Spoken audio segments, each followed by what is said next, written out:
right, everybody. As you can see, sitting right next to me, I have a special guest. Hi. Hi. Who are you? I'm Kinley Brandt. Oh, you're my daughter. Yeah. Hi.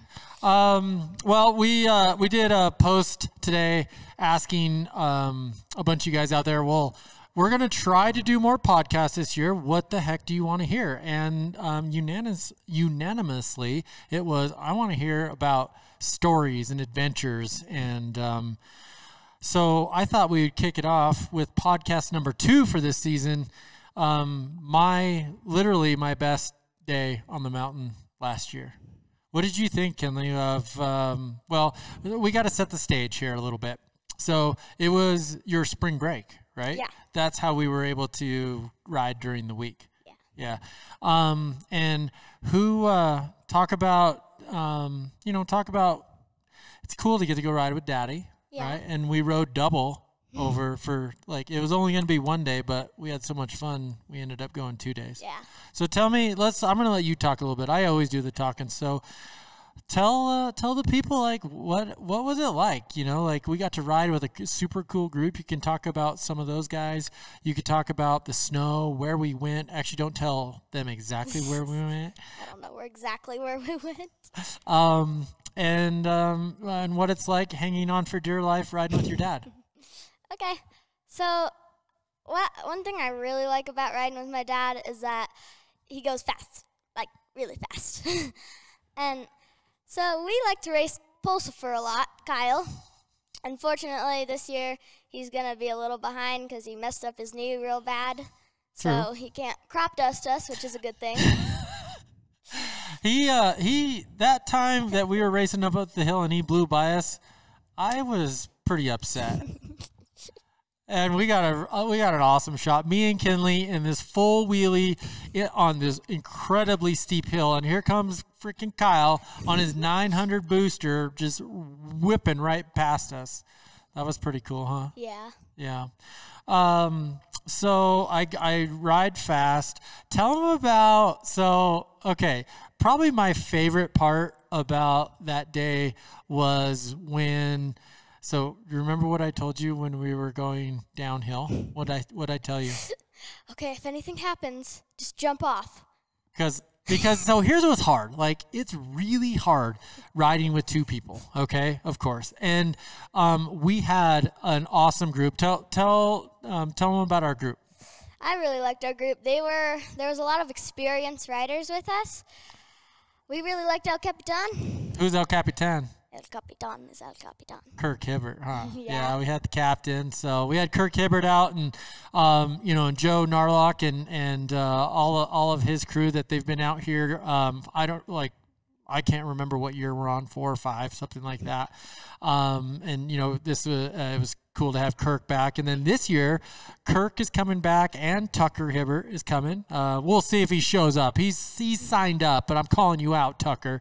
But we just have an incredible group of guys, Matt and the Ingelsteads, and just a really fun group. And what do we get to do when we have a really fun, experienced group? We get to race. We get to race, and we get to go to Narville, Yeah. right? And so Narville's always fun, but riding Narville with 2 people can be a little tricky. And so, I think that was what was really enjoyable for me is, where we got to go ride. It's a place that, for 1, you have to have the right group. For 2, you have to have the right snow. And for 3, you better be on a boost.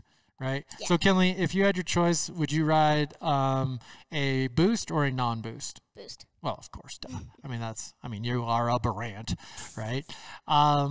Sorry, to reiterate what Kinley was saying when she said, so I told her, as we're looking down this 45-degree slope, I'm like, okay, honey, if something happens to Dad, jump off, okay? Because it's so hard, like, going down, and if you catch a ski and I fly off and I could just see her, like, holding on for dear life down into the trees, I'm like, honey, it's just a snowmobile.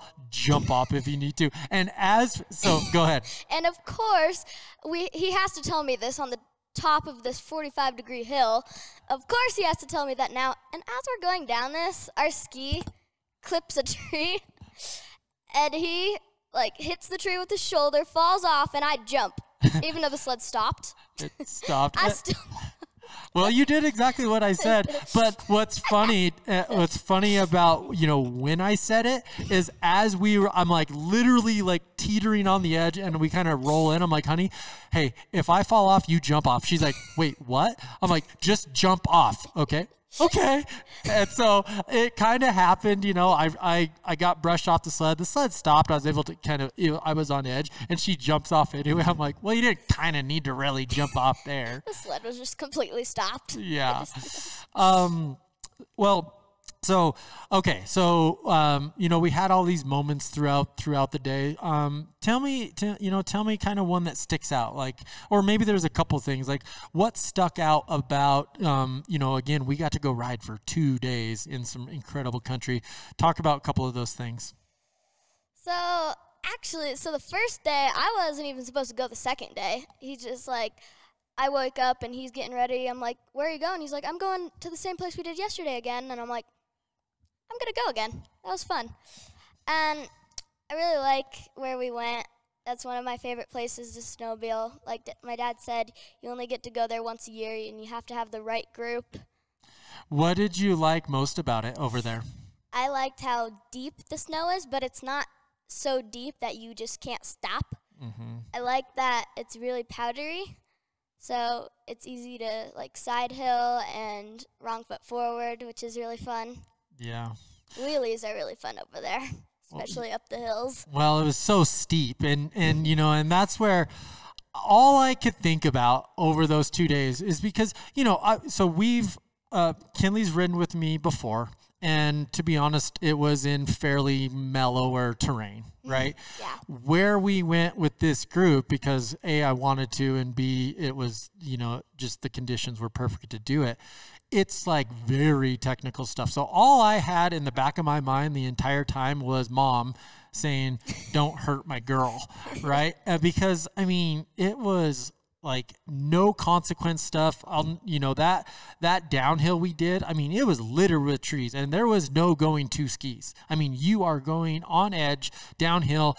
And then I'm like, okay, honey, hold on. We got to go this way. She's like, what? And then, literally jumping over to the other side, bulldogging that sled and then traversing down these like crazy rock terraces and stuff that we would never tell Mom about.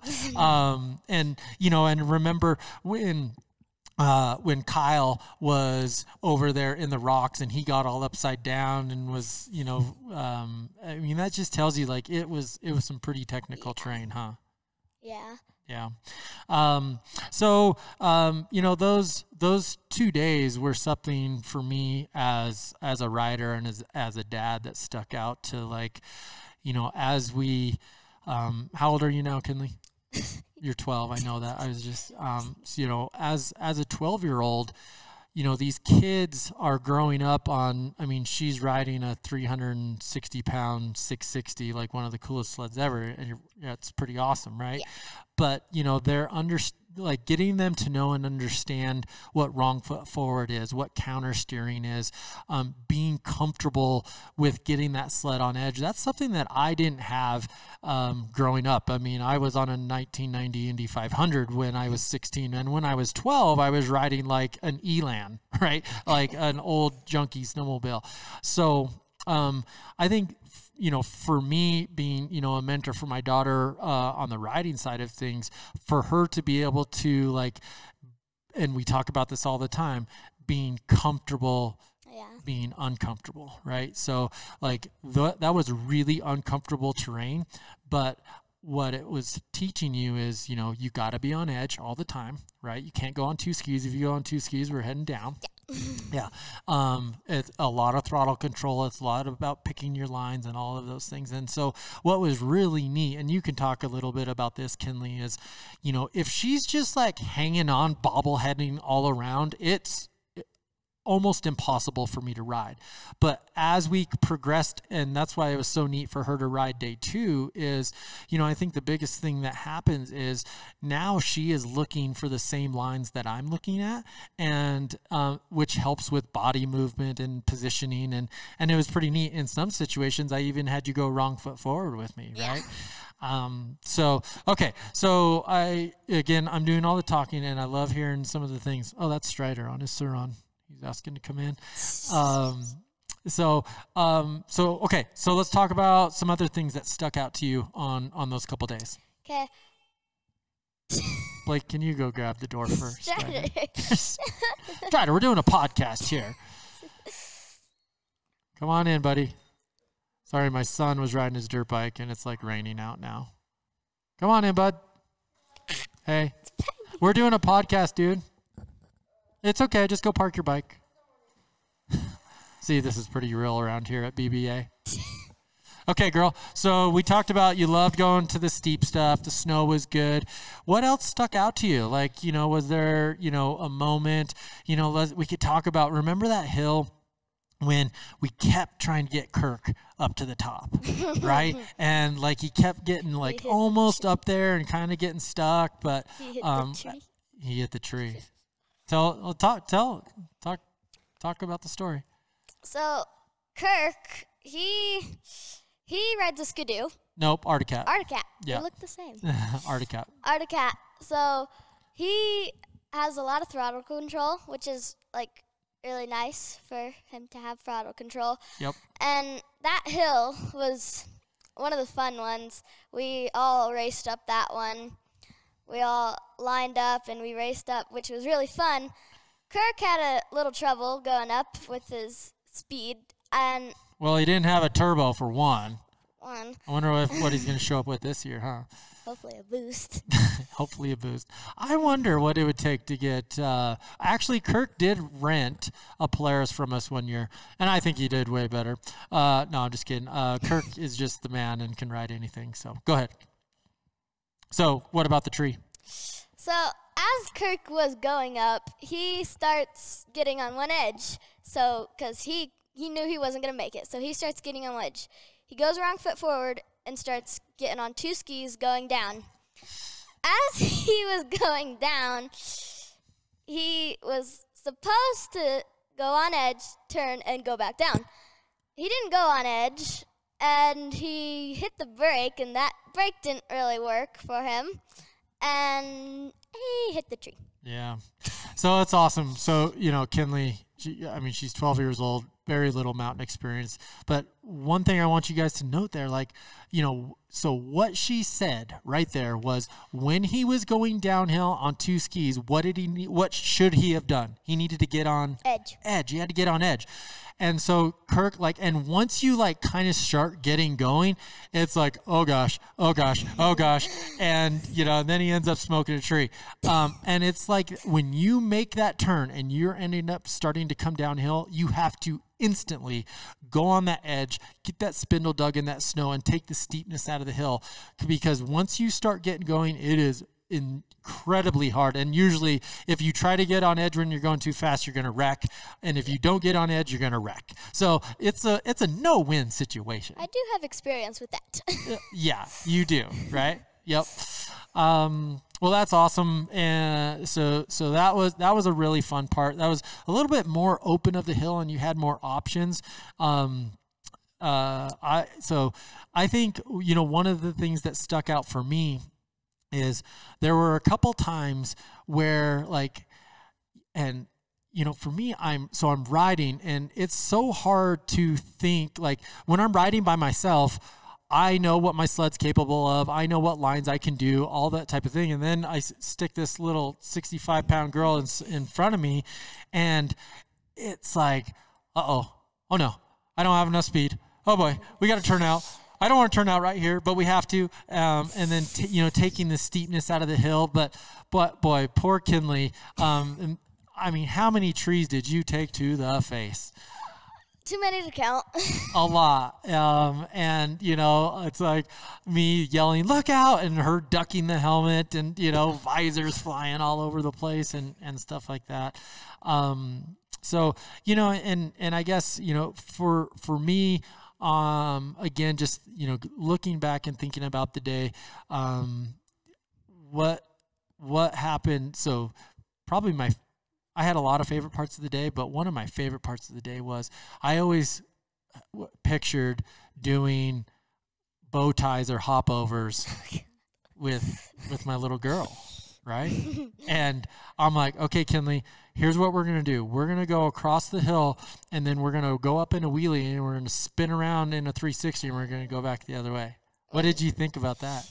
I thought that I was gonna fall off a couple times, right? So in the air, here's the sled. You're going, and when you turn, you hit that snow on edge.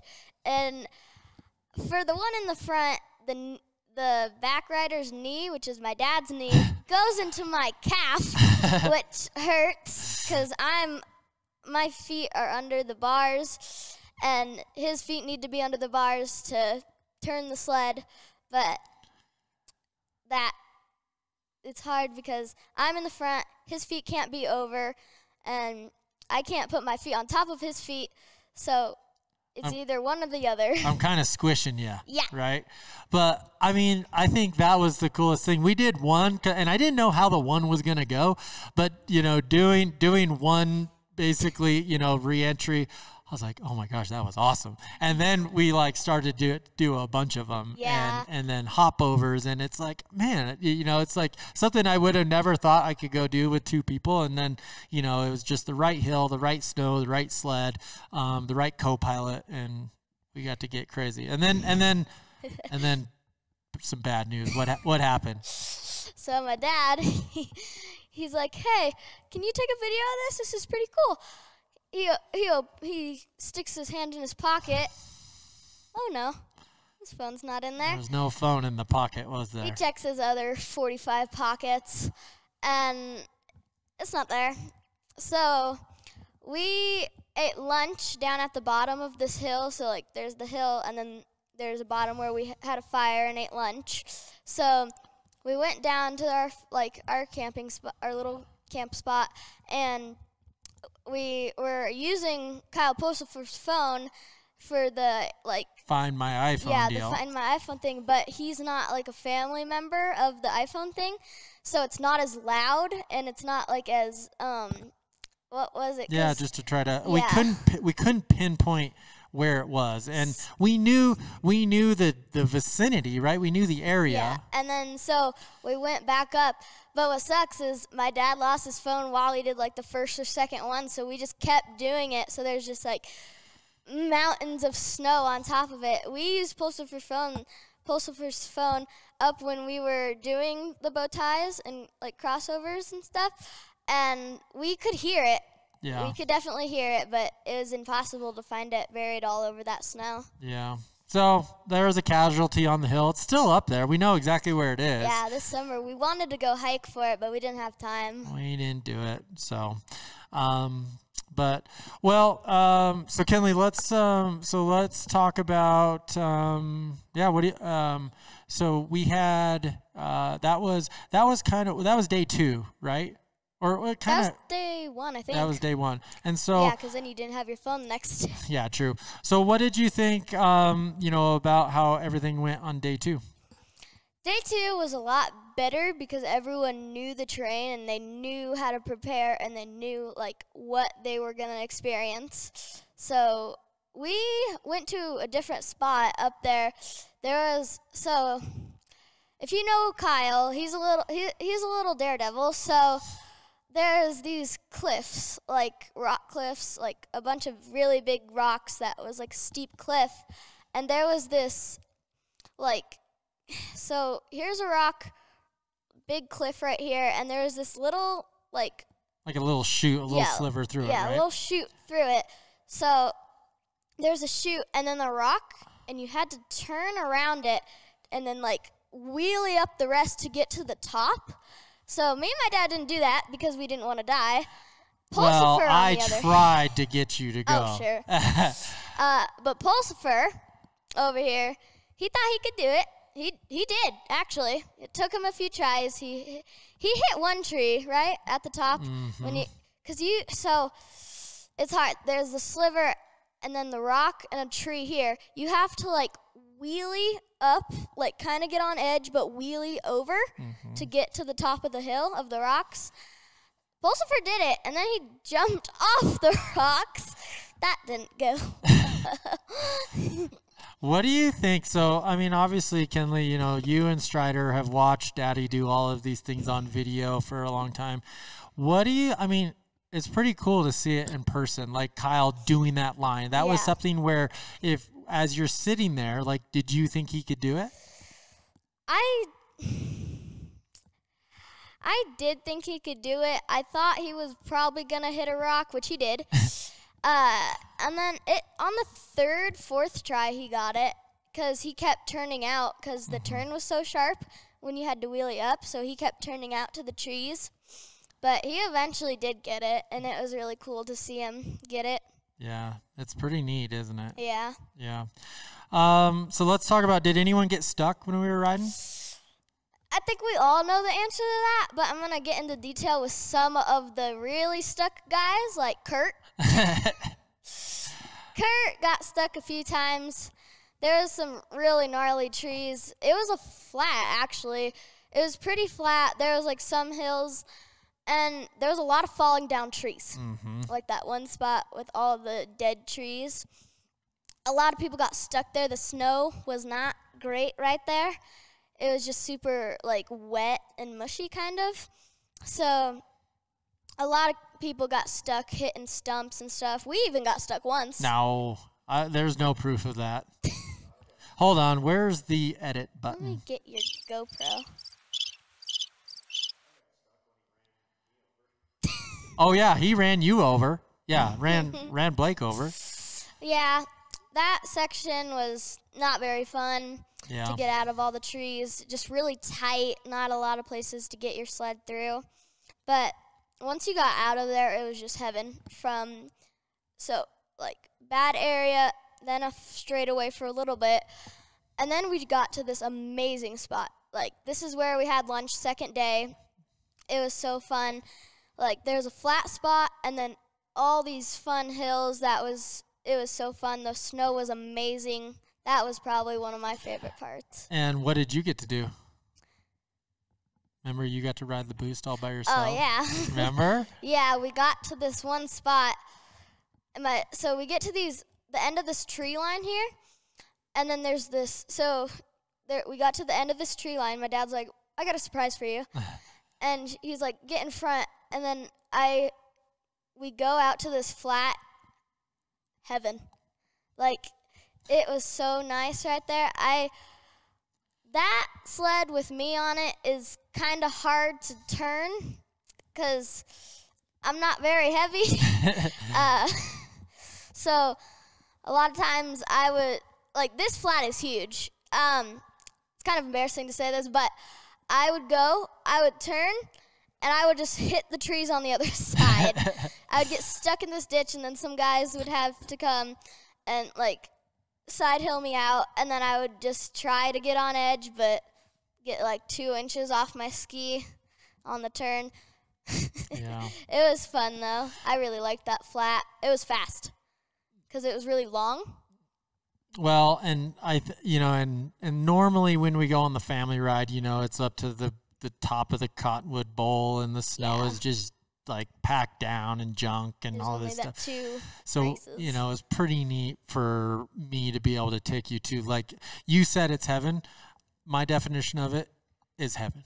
Like, it literally is. You know, we go through all this crazy technical, cool terrain, and then it opens up to this beautiful bowl that it had never had a snowmobile on it all season, and we got to be the first ones to do it. So, of course, you know, I handed the reins over to Kinley here. And what was really funny, so when we went up to this spot, like a couple months later, all the snow was kind of melting, still snow up high. We were coming down from Taylor, I think. I think it was Taylor, and we were coming down the pass, and Dad's like, hey, those are our tracks up there on the hill. We were going up and coming down, racing up the sleds. I got to ride the boost up there. It was really fun, and I'm like, oh. The only tracks on that entire mountain was really cool to see up there. That we got to put them up there. Yeah, and it's crazy. You never expect snowmobiles to be up there. All the people are like, how did they get up there? But they just don't know. about it. Well, and the trip you're talking about, Kinley, so we went and rode in June. Yeah. And we had got a little bit of fresh snow, not much. And actually, it wasn't even fresh snow. It was just that there was still snow left, and I wanted to go snowmobiling. And I said, hey, do you want to go? And you're like, heck yeah. So tell the people, like, do you remember the elevation we got up to? 13,000 up there. 13,000 feet that we got to go ride our snowmobile at. And so, you know what was so neat about that, Kinley, is, you know, you could say when we were driving a couple weeks later to go dirt biking up there, you could still see our snowmobile track. But, you know, we could honestly say that we were literally, as far as the eye could see, we were the only ones out there on a snowmobile. And, you know, I love that my daughter has that sense of adventure like I do. Strider does on the dirt bike side of things. He is a dirt bike nut. But then, you know, and it's so funny, like this summer and fall, all Strider's been talking about is I can't wait to go to Rabbit Ears and go practice side hilling and snowmobiling. And so, okay, let's talk about what are your goals for this year on your snowmobile? What do you want to get done? I really want to learn how to do, well, not learn, but achieve, because I am working on wrong foot forward. I'm excited to be able to work on that again, because there's a few times I took a tumble down the hill trying to do wrong foot forward. Wrong foot forward, it's one of the easiers, but it's also hard to get to know, because you may know left is right when you're on wrong foot forward and right is left, which is very confusing. So on the steering side of things, huh? Yeah. Yeah. So when I go up this hill, I can get on edge and like sit there for a second, and then my dad's like, wrong foot forward. I put my foot on there and I go. It either goes up or down. Mm-hmm. It's really hard to control where your skis go in that situation, but a lot of times I can go for a few feet and then I go down because I don't want to tumble, because I'm like kind of getting up, kind of like tipping a little bit, so I try not to fall as much. So Kinley, the cool thing about that is your problem with the wrong foot forward is the exact same problem that a lot of our clients have. And what's happening, girl, is when you go up and you're trying to turn and you go counter steer, you get on edge, but you're barely on edge. And so what happens is when you're barely on edge, it goes back down to the two skis, right? Yeah. So when you make that turn and you counter steer, you want to get the sled on edge more than you think. And more importantly, don't turn those skis straight until you have that front end down, right? We want to have the front end down and the sled on edge into the hill, okay? Yeah. You ride incredibly well neutral. You ride really good there in that medium terrain, but our next step is exactly what you're talking about. Yeah. If you want to be able to side hill in the trees, we can't ride neutral, right? We got to ride wrong foot forward. Yeah. Yeah. Awesome. Well, I think your sled is like going to be really good for you this year. Yeah. I think your experience, I think all the stuff that we got to do on the mountain where you could like literally feel dad counter steering, wrong foot forward, the throttle, the brake, all of that stuff. Yeah. And then what finger do we use on the brake? Middle. You guys taking note of that? Middle finger, pal. Kinley definitely has that one down. We got a shirt for that. We do have a shirt for that, don't we? Yeah. Yeah. Well, cool. So those are some of your goals for this year. We'll try to squeeze as much riding in as we can in between basketball and hunting and all the other school stuff. But I'm looking forward to getting both you and Strider out. And heck, Mom is like this little... If Mom would just ride more... She like can counter steer, wrong foot forward, ride neutral. She used to race. I know, she used to race. Yep. So we'll get Mom back out there and we'll go have some fun this winter. What do you think? Yeah, that sounds like a good plan. Cool. Well, Kenner, thanks for doing this with me. I hope you had fun. You're really good at doing this, by the way. Like really good. You are. Yeah, you're good at talking. But guys, I hope you enjoyed our little story. We've got a lot of fun footage to back this up. Blake will put a cool edit together. Again, you know, for me, the family portion of this snowmobile side of things is, it's about as cool as it gets. You know, the reason I have such the passion I have for this sport is because it started at such a young age. To see this same passion with both of my kids is pretty great. So, Kenner, let's go have some fun this year. We'll get you more comfortable with wrong foot forward, and we'll go have some fun. Okay. Okay. See you guys. Middle finger on the brake. Oh no. Cut.